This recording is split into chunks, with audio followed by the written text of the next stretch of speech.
Welcome. And reading strategies and reading critically or analytically. So it's the strategies that you will use in order for your reading to yield great results. And as you read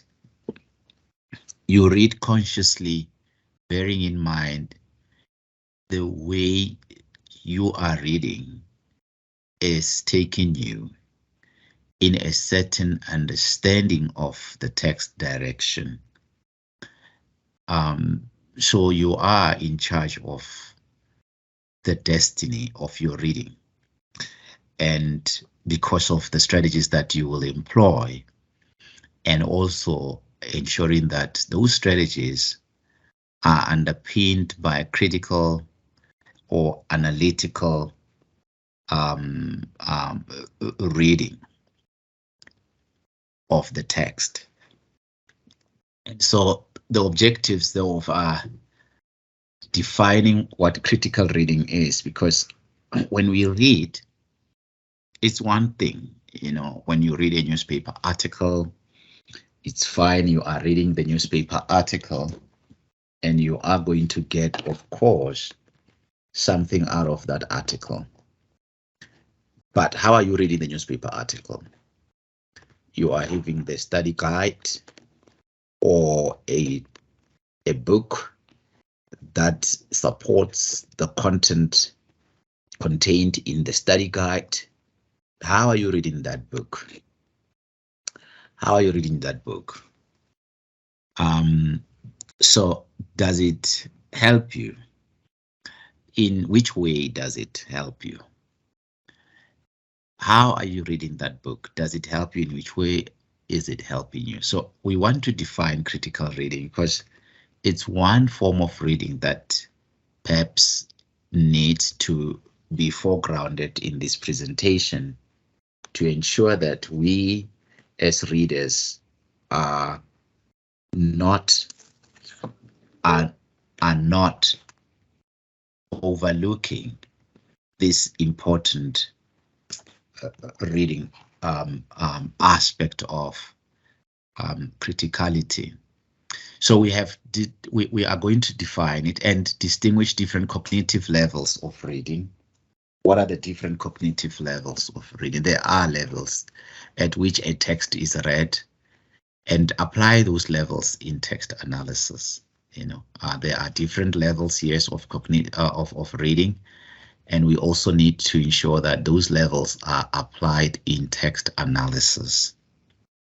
So we also want to differentiate between a critical reader and a non-critical reader. What are the differences there between a critical reader and a non-critical? Are you a critical reader?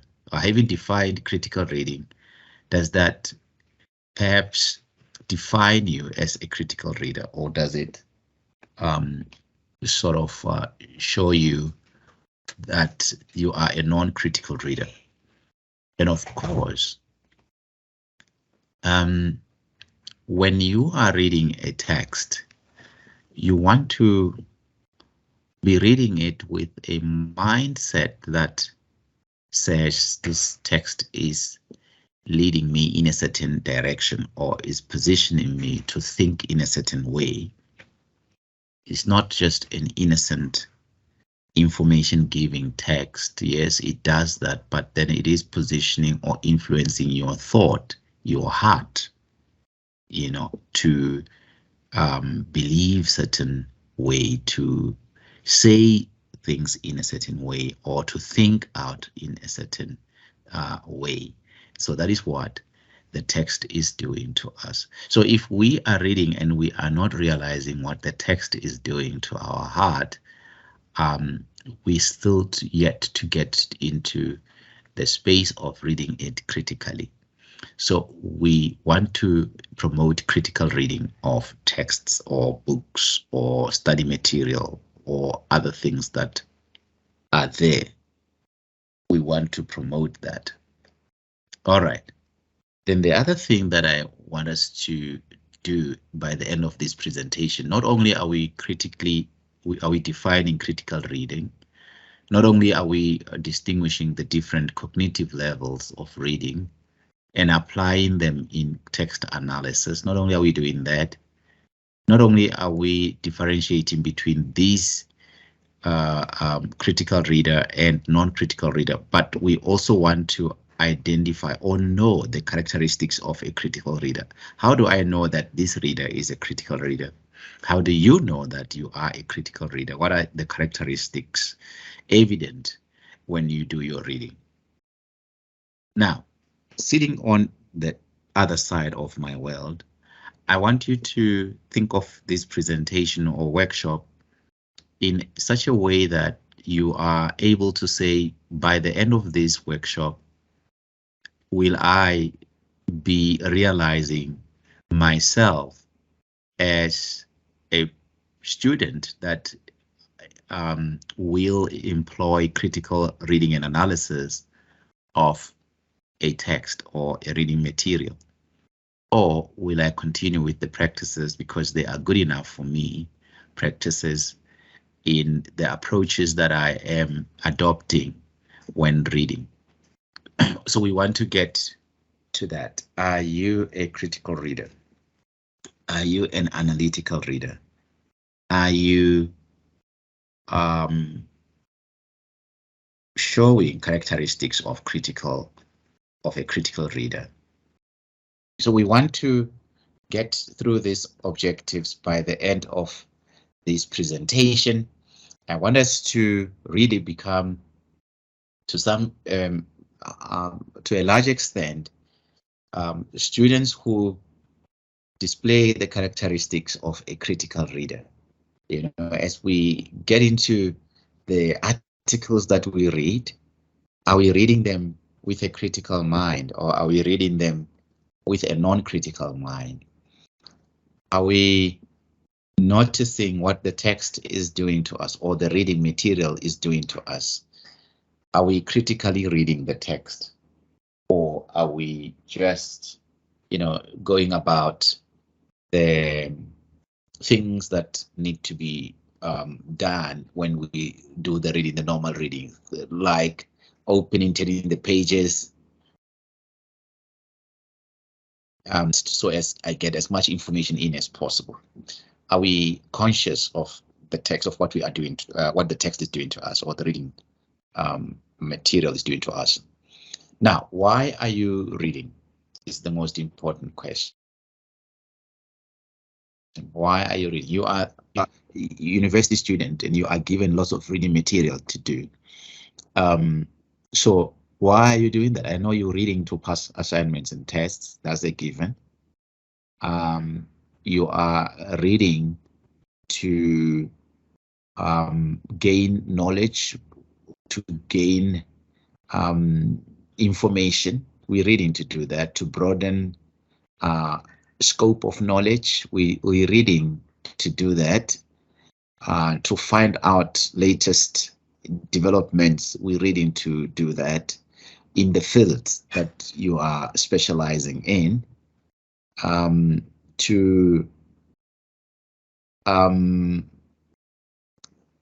are reading because you have an interest in a certain field, so you want to get more information there. So there are different reasons we do the reading, to pass exams, to do well in our assignments, to broaden our knowledge on a particular field, to support or refute ideas, to find out exactly how a certain piece of research should be done. All that could be your reasons for doing the reading. And so you do the reading depending on the reasons that you are given. You tell students to do reading, and they would all have different reasons for doing that. And you also have your own reasons for reading. When you take a book and you read, you know why you are doing it. And but how are you doing it is also important consideration. Right, types of reading. We know there is intensive reading. You are closer to your examinations. I think your exams are just at the doorstep. and you are preparing yourself, if you have not started, to get ready for the exams. And so you're going to do a lot of intensive reading in order for you to perform well in your examinations. So the reason you will be reading will be to do what? To retain as much information as possible, and to then use that information to answer questions in the examinations. That is what you will be doing your reading for, to a large extent. Doing in-depth, careful reading to comprehend the given text, studying the text line by line. You are thorough, of course, when you're doing that, using even supportive materials such as dictionaries to get clarity on new words that may be unfamiliar to you. You'll be comparing, analyzing, translating, retaining every expression that is contained in that reading material with the express purpose of passing the examinations. So that is intensive reading. It's in-depth, it's thorough, it's line by line. You do a lot of comparing, analyzing, trying to retain information just so that you are able to do well in the examinations. That is intensive reading. What about extensive reading? Here, you do not have the pressure of exams, and thus you perhaps are doing it for pleasure, but it is still important. You want to travel the world through books and get to places that you have never been to through books, or through reading newspaper articles to know what is happening around you. And that is gaining global understanding, ensuring that you know as much as possible about different things in the world, or different things of interest to you happening in the world. So it's extensive in the sense that it's broad, and it's not pressurized reading where you have these immediate goals to meet, that is exams and obtaining a pass mark in your exams. So it's not oriented in that direction, but it is principally about pleasure reading to broaden scope of knowledge on what is happening around the world or in the field of interest to you. What are these reading strategies that I said are very important application points in our reading? These are comprehension processes that students or readers use in order to make sense of what they read. Now, the strategies are connected. They work hand in glove. And many of these strategies are important to you, because every time when you do a workshop or attend a workshop, or you do a reading, you go through a study skill material, you would find that these reading strategies, some of them are there. So they keep coming back because they are very important components of reading. But it's just the strategies that you employ. Over and above the strategies, you still have to think of, am I utilizing the strategies critically or analytically to unpack the text that I am reading? So I'm just giving you the strategies now, but we still have another layer to these strategies, and that's the layer of critical outlook of the text that we're working with. These are the reading strategies that you know about. Number one, before you read the text, you have it, it's a book, you make it a point that you are able to make predictions, and you may even write the predictions if it's an article of what the book or the reading article is about, what the guide, the course is about. If you have enrolled for a module, you want to get an overview. In other words, you want to, for an overview, you want to make predictions and at least write those predictions down. And having done so, you also want to make sure that you are able to verify your predictions, having read through certain things in the course material or in the article, which then verifies the correctness of your predictions. So it goes to show that your reading exercise is a very active engagement with the reading text. It is not passively trying to absorb what the text says, but to make active engagement with the text in order to sort of allow the text to talk to you and allow yourself to question the text and find answers in the process. So the mind is actively thinking through things that it encounters in the text, to the point where you are rather the point where your reading would start by sort of thinking, what is this up to? What is the writer up to in putting together this material? What is it that they want to do? And through the reading, through the construction of that text. So what you then do is to try and establish that very fact by predicting what is likely to be contained in the text itself. So it's a common practice that is oftentimes there, that students are encouraged to do, because they can then verify the correctness of their predictions. And the students, as they do that, they are able to say, look, I was far off, or I was close to the mark that I had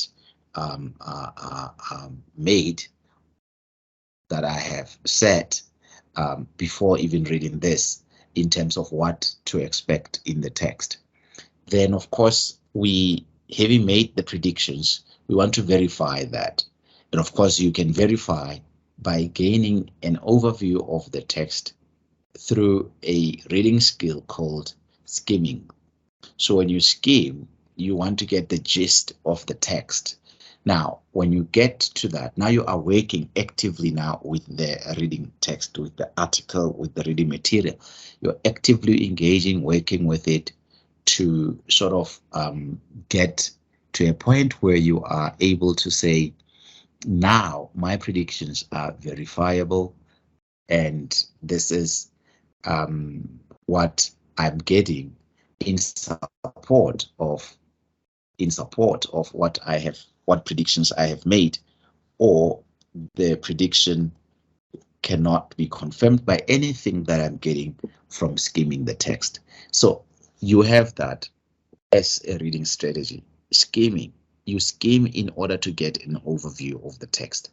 Maybe you ask yourself, what am I doing when I'm skimming? Remember, you skim in order to get an overview. You get an overview of the text.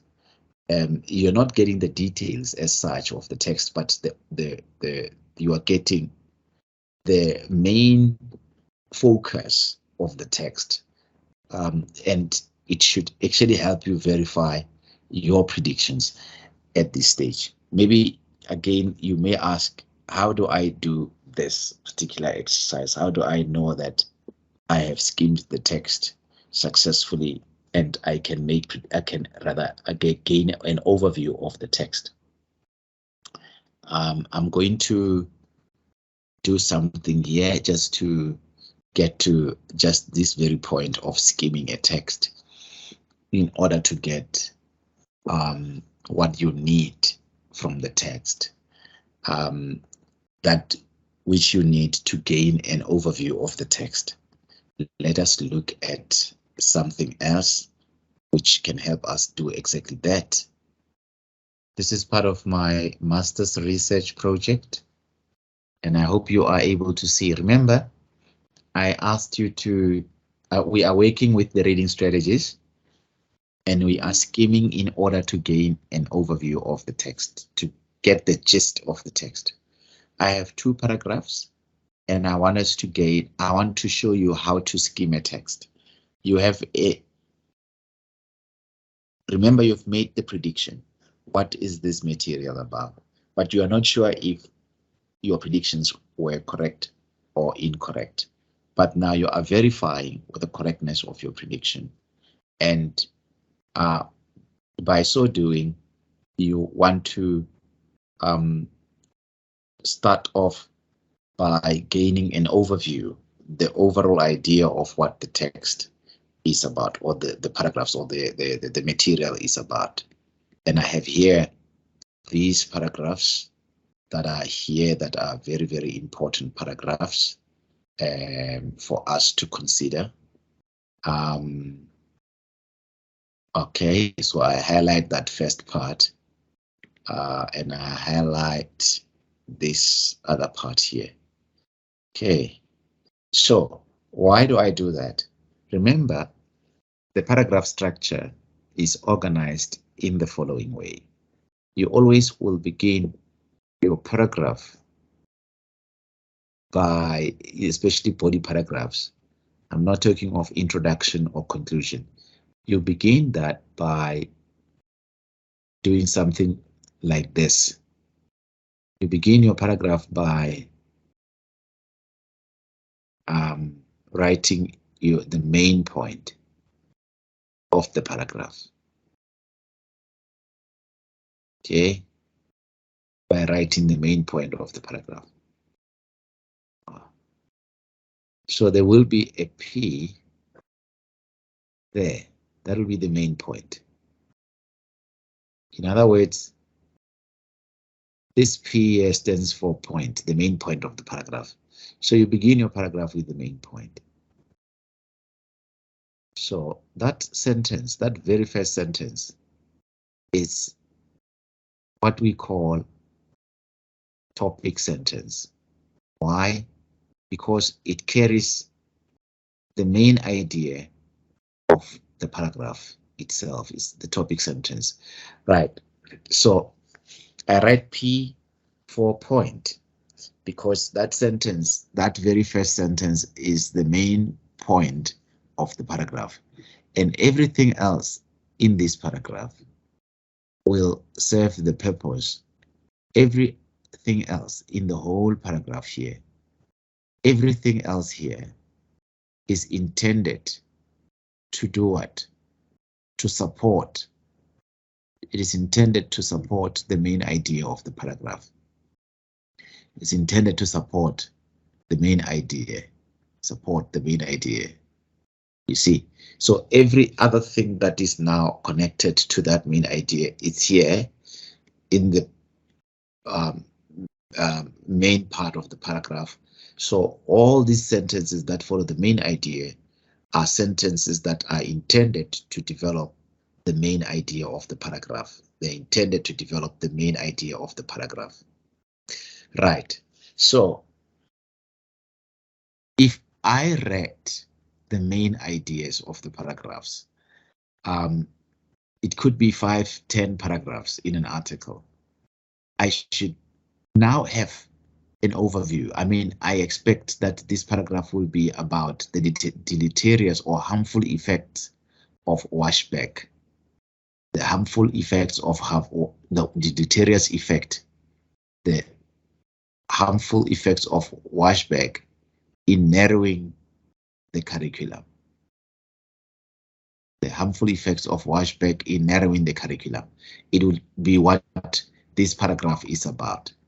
The next paragraph would be about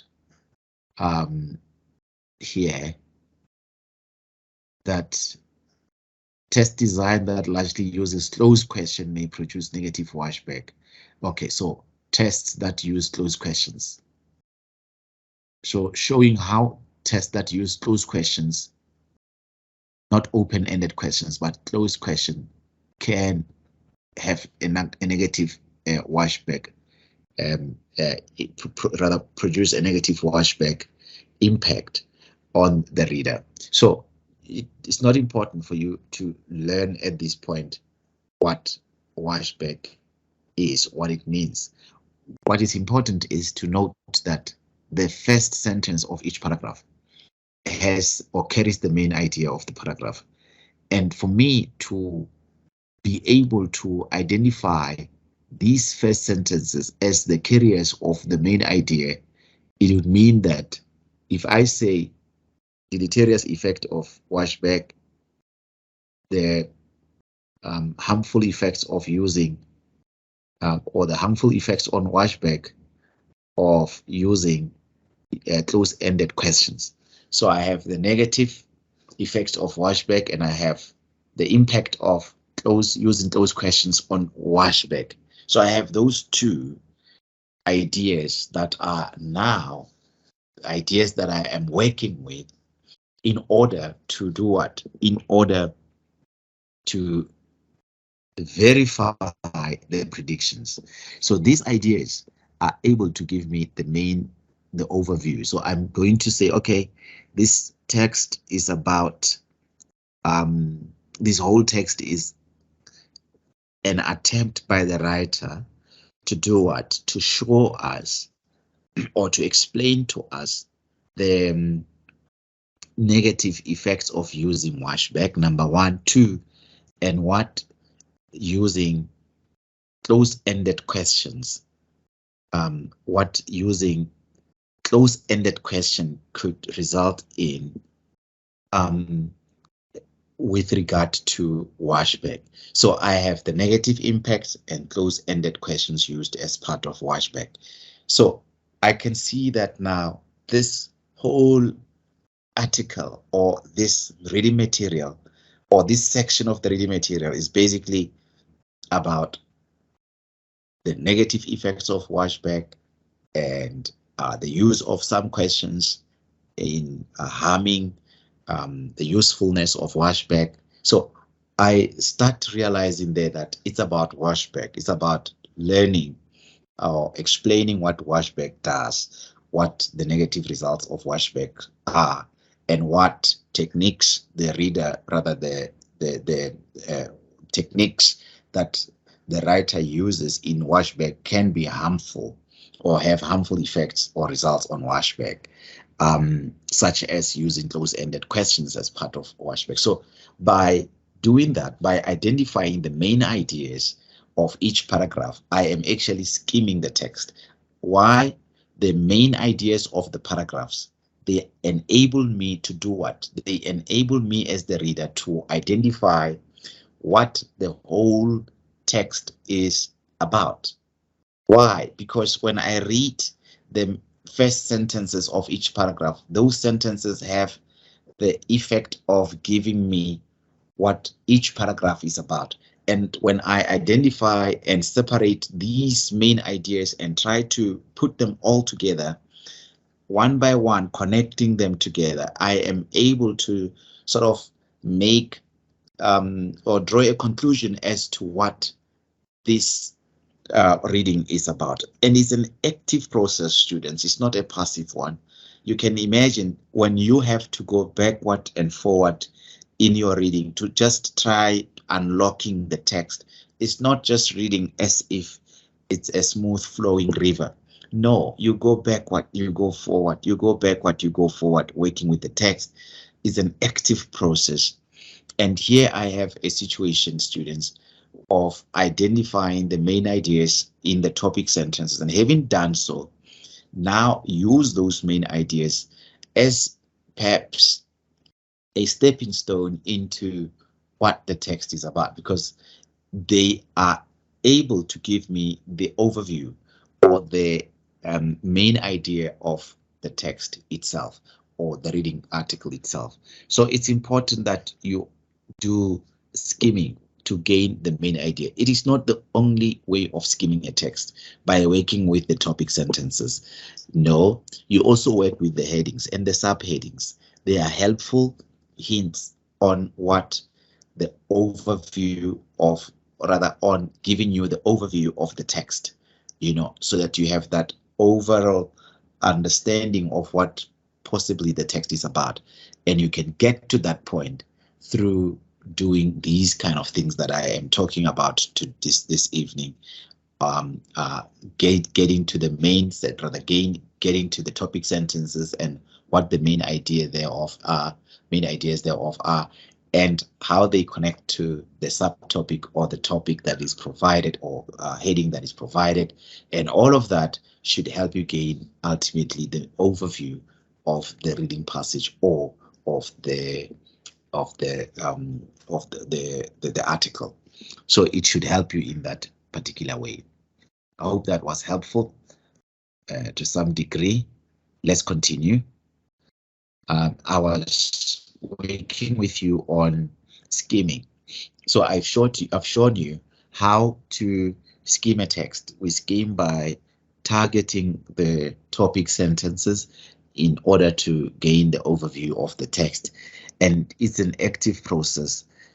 I go backward and forward in trying to understand what the reader is saying. By the way, if I do or apply these reading strategies, they help me understand the text very well. Remember, we said reading strategies refers to the comprehension processes, the understanding processes that readers use in order to make sense of what they are reading. So you want to make sense of what you are reading. You are breaking it down in order to make sense of what the writing is. Engage, delve deeper, and gain gain an overview on the text itself. Then, of course, there is scanning for details. Here now you are looking at information much more that can impact names of places, names of applications that you're interested in. Then you inference as you do things. In other words, you are reading. As you read, you want to say, therefore, this means that.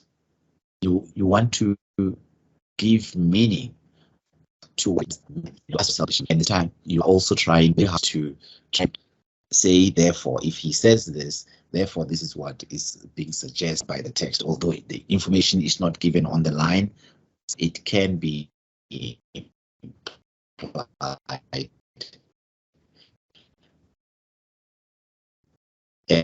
as we read between the lines. So it is important that you do what? You draw inference. Guessing the meaning of new words also is important reading strategy, and it's an active process. When you guess meaning of new words, you need what is context. The words that are used before the word that you do not know the meaning of, and the words that are used after the words that you are looking, you are searching for the meaning. And once you have done that, you are then able to do a very simple thing of predicting what these words.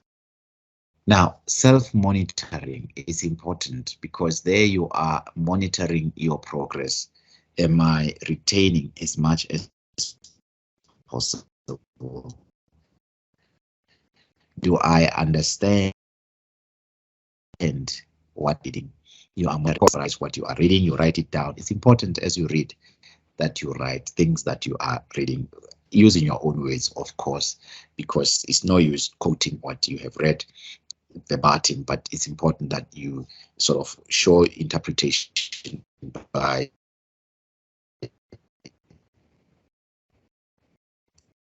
using your own words as far as possible. We'll skip this activity. No, we should not. We should not skip this because it's important.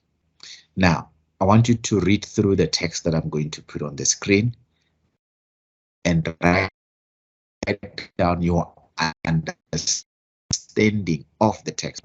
Just write whatever you can on the text. I really want you to do this, and then we will later come to the point of presenting what your thoughts. Now, it's a text that I'm giving you, and you are working with it, and you're just writing down your understanding or your thoughts, and then we will then see if we get an opportunity to interact with your understanding or thoughts.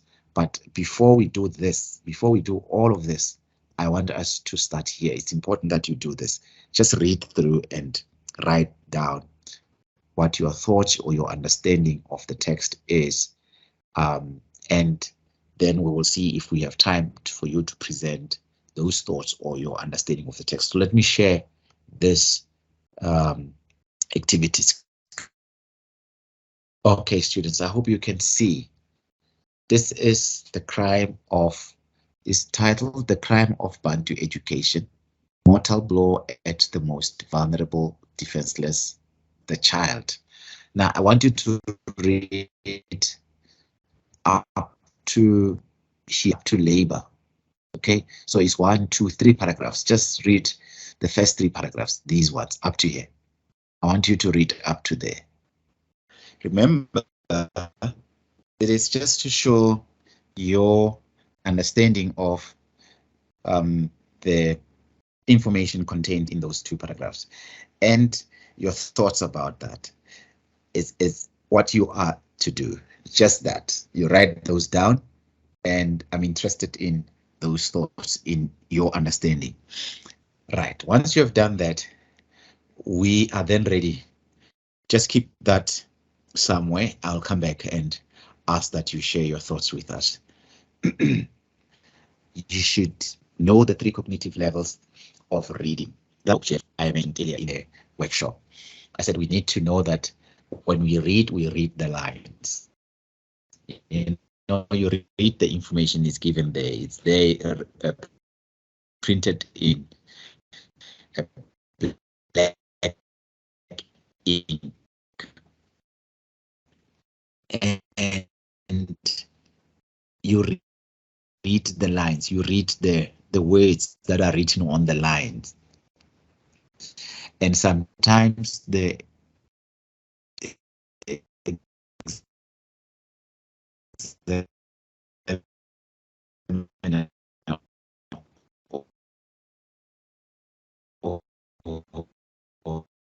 or the assessor asks you to give information written in the line.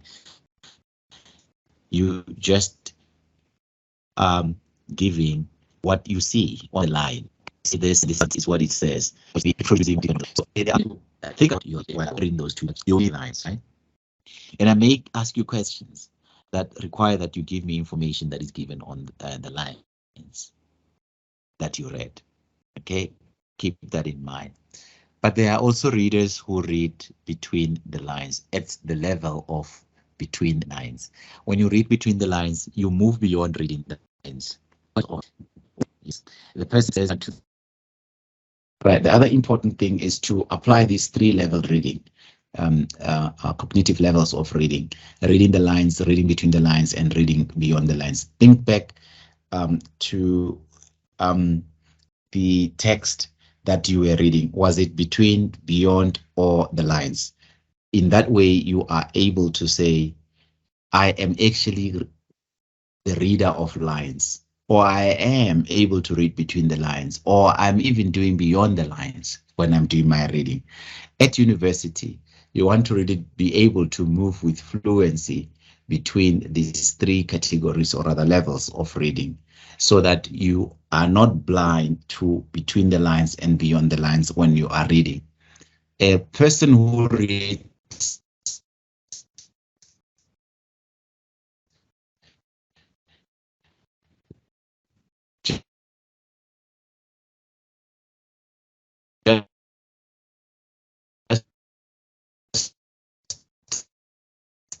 the lines will know what the author says, what the text is saying, but they do not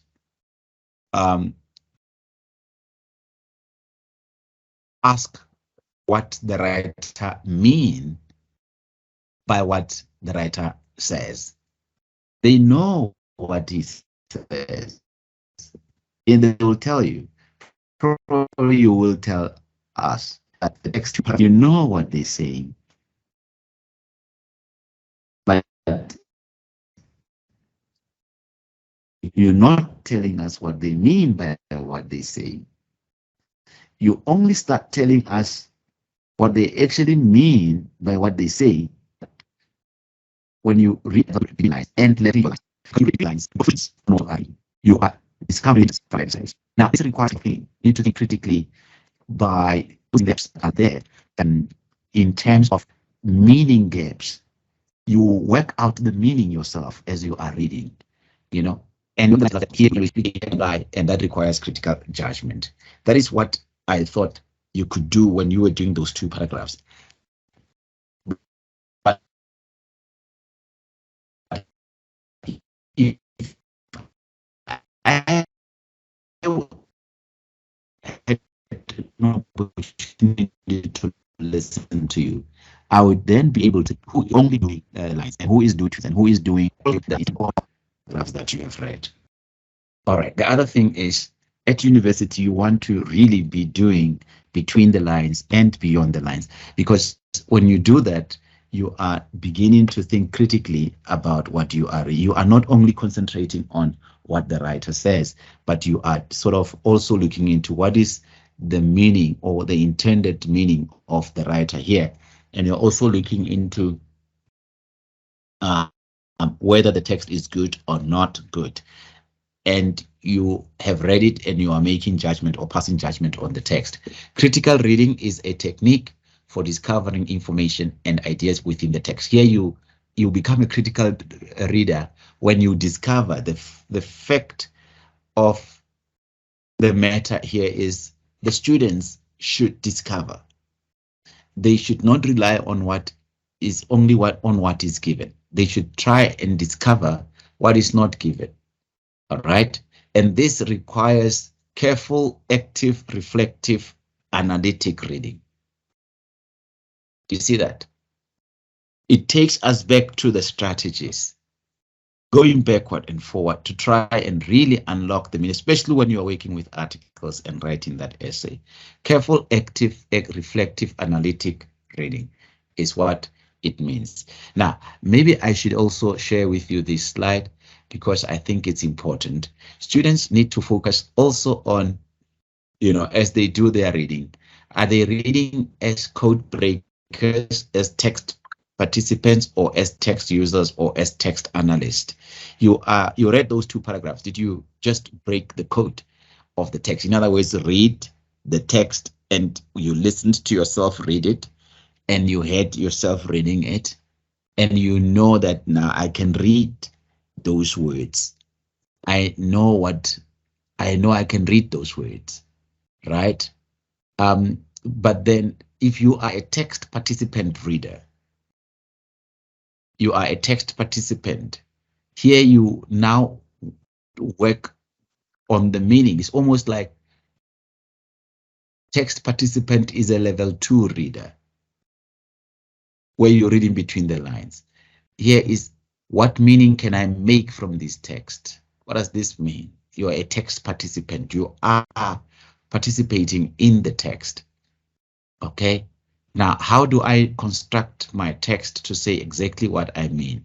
Now, you enter into the space of finding out or discovering what the writer hasn't said, and be very close in the process, because you are not far off in making the meaning based on the given information of what the text is saying. And as a text user,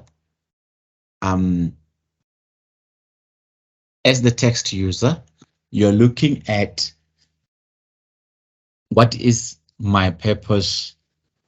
What is the purpose of this text? In other words, what intentions does the writer have in putting together, in constructing or building this text? And as a text analyst, how does the text affect me? You're evaluating the text. How is it influencing me or influencing the reader? So you're looking at that.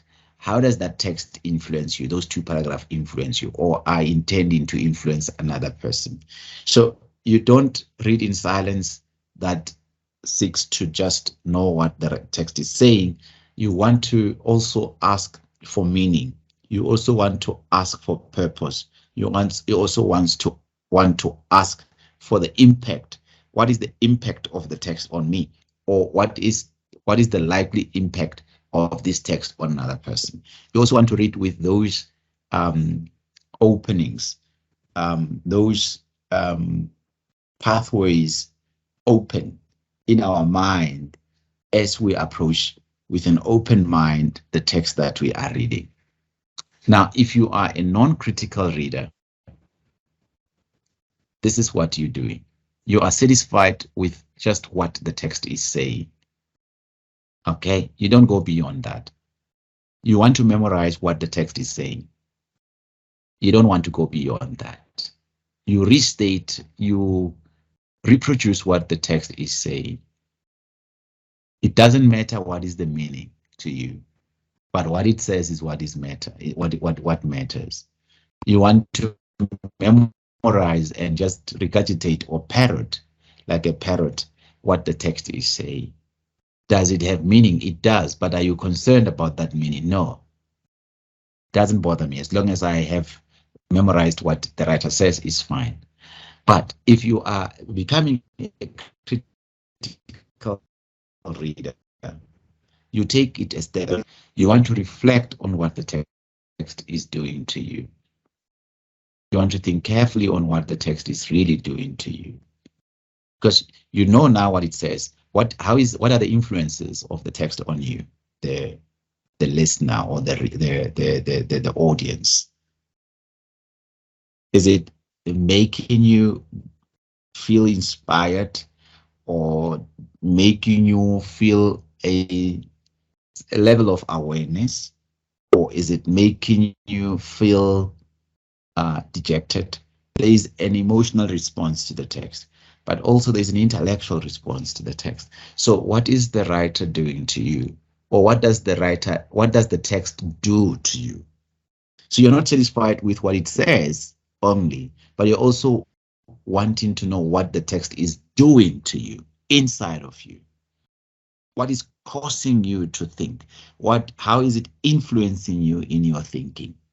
Have you thought of it that way when you were reading those two paragraphs? What those two paragraphs were doing to you? How were they affecting you? So you see, you're becoming a critical reader when you start thinking of text in that way. What critical readers do, then they infer what the text as a whole means. They draw conclusion on what the text means based on their earlier analysis. Now, here's the difference between a critical and a non-critical reader. The difference is that the critical reader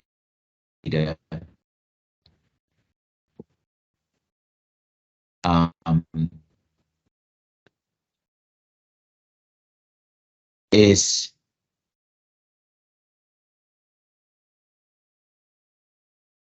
analyzing the text. I'm reading row number 2 is analyzing, interpreting, or making meaning and evaluating the text. But the critical reader is some years of it, but he's not going beyond what the text is saying. If you look at the focus is, in fact, if you look at the purpose of a non-critical reader, the purpose for reading is to get the grasp of the text. If I can memorize the text, is the purpose of the reader, a non-critical reader. But a critical reader, the purpose for doing that is to make judgment about how the text works, how the text influences, how the text shapes, how the text constructs meaning. So it's making those judgments. This is the purpose of reading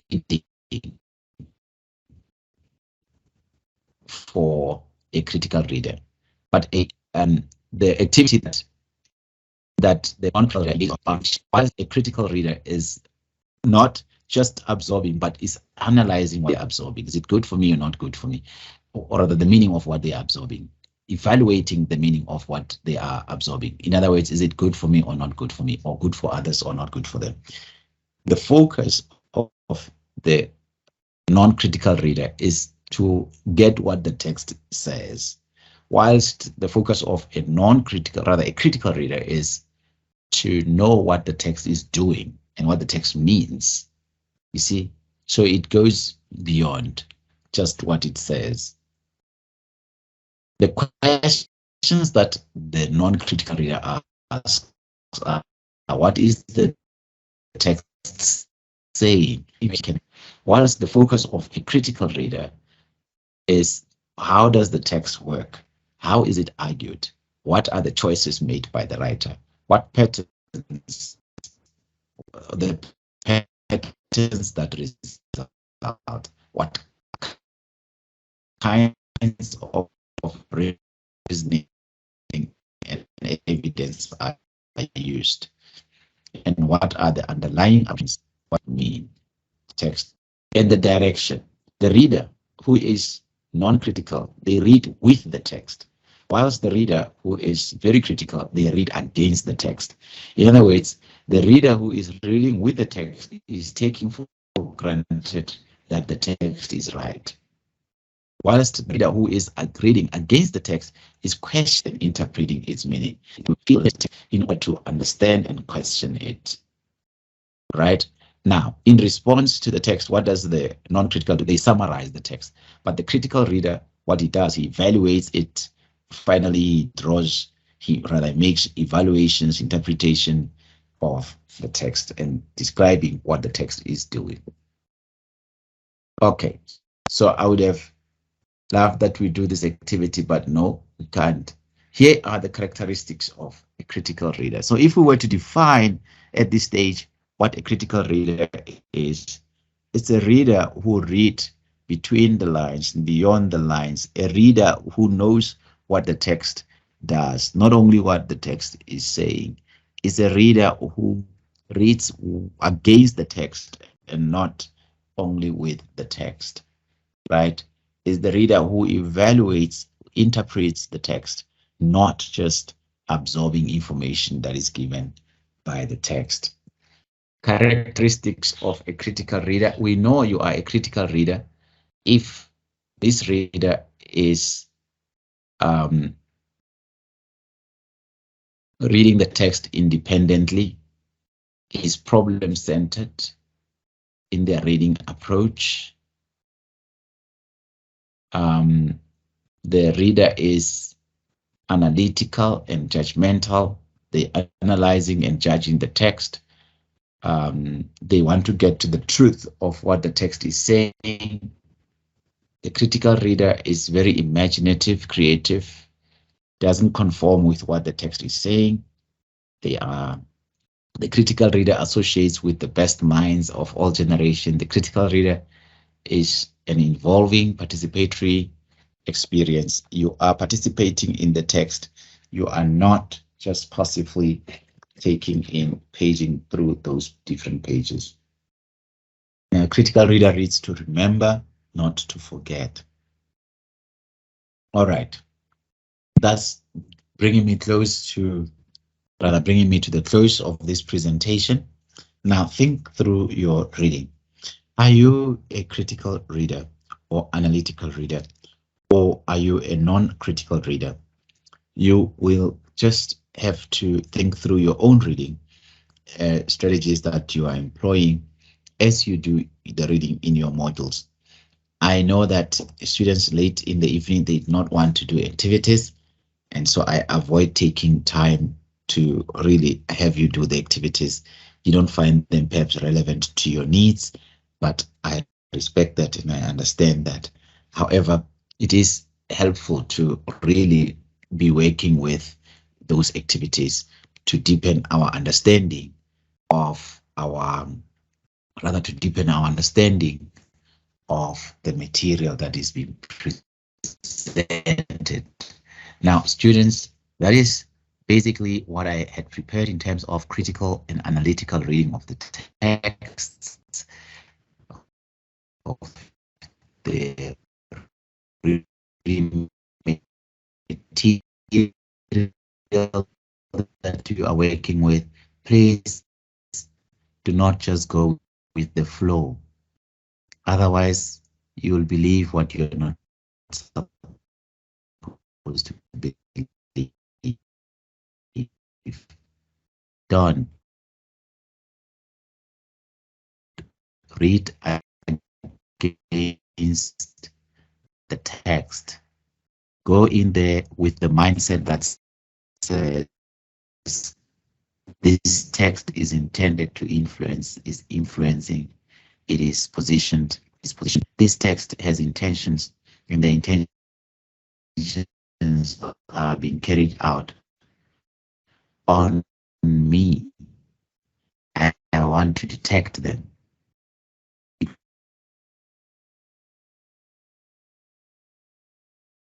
because I need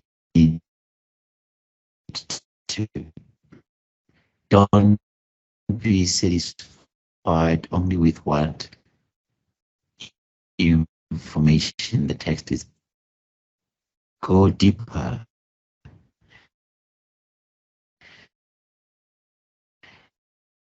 between the lines, beyond the lines.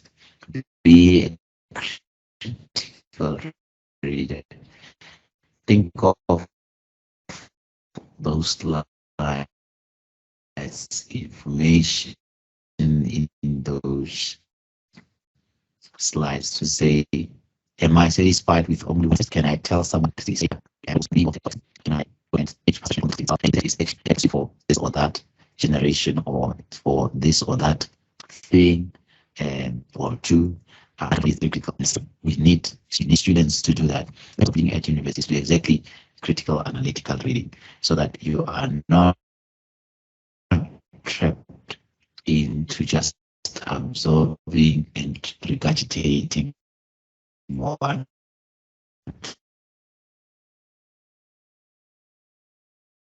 text is saying, but you want to engage with the meanings of the text with the intent purpose of getting into the positioning of that right. More people don't, you would have read it yourself with own mind, understanding that the text, it thinks about it. James. Okay. But I really want to thank you for your attendance and your participation in this workshop. So with those words, I would like to say thank you. Be a critical reader, an analytical reader. Don't fall into the mode of reading with the text all the time, but also switch towards against the text. What is the meaning? What is the hidden meaning? What implications are there? And those kind of things would really be very, very helpful. Thank you, students, and good night.